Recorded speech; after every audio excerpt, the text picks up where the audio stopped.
Oh shit, I'm so close. I just need one of these.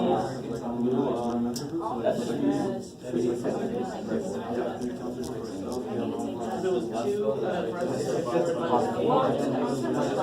This is perfectly. Oh, just make one copy. So basically, Adrian, be careful when you spin around. Oh, gotcha. Kind of sets you up there. No more last So orders. when it's like 2 in parentheses to the power of 0, that makes the whole thing 1. But when it's like, so then 5x to the 0 will be 5. Because 5 is being raised to a first power. M is being raised to a 0 power. So the 0 can't affect the 5. Yeah. All right. Let's come back to this factoring sheet. Most of you guys are getting the idea. It's if you get stuck on a couple of interesting like negatives or weird numbers, that's acceptable right now. If you get the idea, at least what to try to do, that's what's important, right? So you know when there's a 1 here. Later we're going to have to learn what to do if there's not a 1 there. It kind of sucks. But if there's a 1 there, I know this is x and x. So my whole problem is, what are these two numbers? And we know what those two numbers have to do. They have to multiply to 12, add the 8. So in this case, 6 and 2. So that's a nice one. Because the numbers are small, and everything's positive. No worries. Doesn't matter if it's this or this. Doesn't matter. Right? Because 7 times 8 is the same as 8 times 7. So who cares what order you multiply it? I like it. Let's see. What about... Oh, there it is. Here's our first little negative problem. So I know it's x, x. I know they got to add to be negative, but they got to multiply to be positive, so they both have to be negative. Right? So they truly do add to be 12. Just they're both negative, so like 5 and 7. So what multiplies to be 20 adds to be 12? 10 and 2. So you're going to make it negative 10, negative 2, or x minus 2, x minus 10. Doesn't matter. Maybe. Real quick, side note, just to show you again, the same thing we did before. If x was 12, and why can I make x 12? Because I can make x any damn thing I want to, and I just want to make it 12.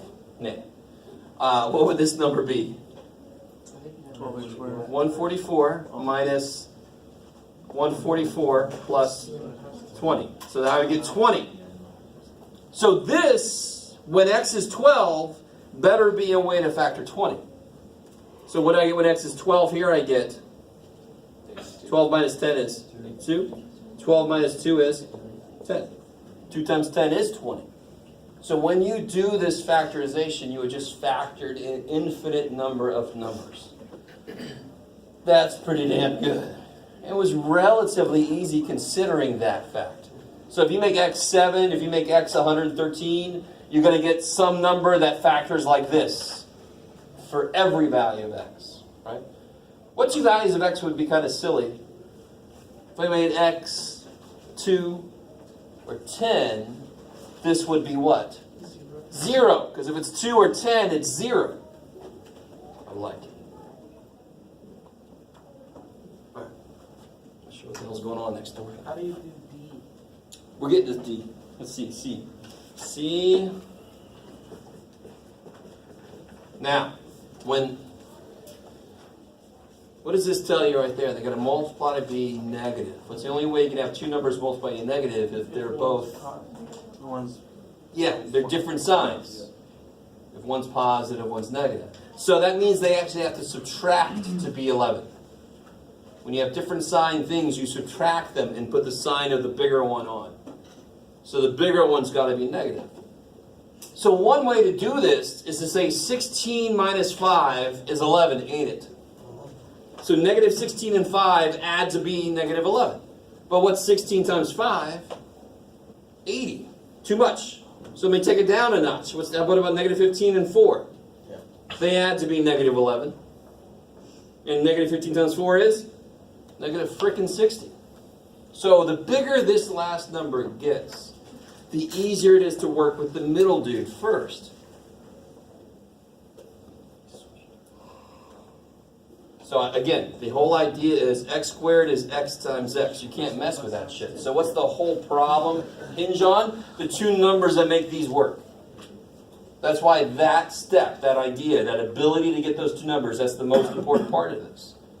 So we just got minus 15 plus 4. Or vice versa. You like it. And 15 times 4 is not the first way I think to factor 60, right? Okay. Let me show you one little thing. 60 is 30 times 2, right? But 30 is 15 times 2. So that makes 15 times 4. You guys see that? You can rearrange factors like that to make other factors you would never have thought of. So that's another little thing. The better you are with playing with numbers, the easier this shit gets. So if you're not really good with numbers at all, it's going to be a little bit more difficult. Okay. So D. Somebody was interested in D. Oh, yeah. This whole thing, this whole process we're dealing with here, the very top, it tells you what it works for. It only works when the x squared coefficient is 1. So when it's not 1, we've got to develop something a little bit different. Is this coefficient 1? No! So you hope to God it comes out. Take a 2 out. Take a 2 out. What I always see is people do this. No! You don't even know what the shit you got now. Right? What you got? What do you got now? Now, do that. And again, I think it's that idea that students think I'm supposed to be able to do this. No, good God, no. Don't try it. You're going to mess up. Write for yourself with the shit you got now, then work with it. So you need numbers that multiply before, add before. X plus 2. And this is beautiful. This is beautiful, but you can write it like this if you want to also. Woo! Right. Ooh, fancy. Not a big deal, either way. E. This is related to that last problem on the first line.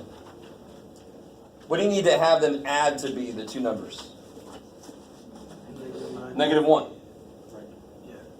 So they have to be 1 apart from each other. That makes it so much easier. So two numbers that multiply 72 that are 1 apart from each other. 9 and 8. Which one's got to be negative? The bigger one. I love it. So don't think of the negatives as extra shit to worry about. The negatives actually help you. Realize that. They're not just, oh shit, I got to remember what that... No. They are there to kind of help you, believe it or not.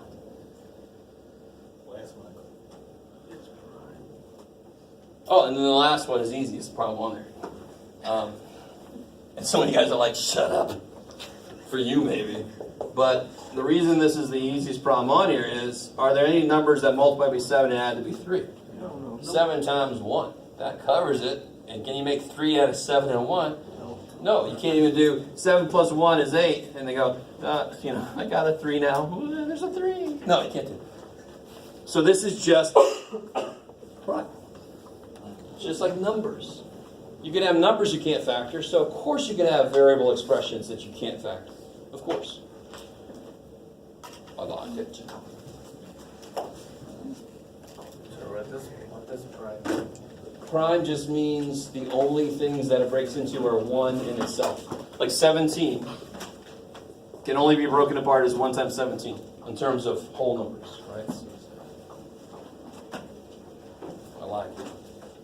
So the only expression this can be broken down into is 1 times itself. It can't be broken down any further.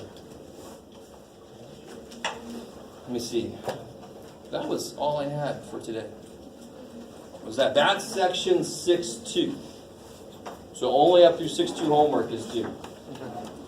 On Thursday. This could be on Thursday? Totally. Are we getting the key for the practice tomorrow? Tomorrow I'll have the answer key for the practices, like always. Yep. so evil if I didn't. I'm like, nah. Screw it. All right.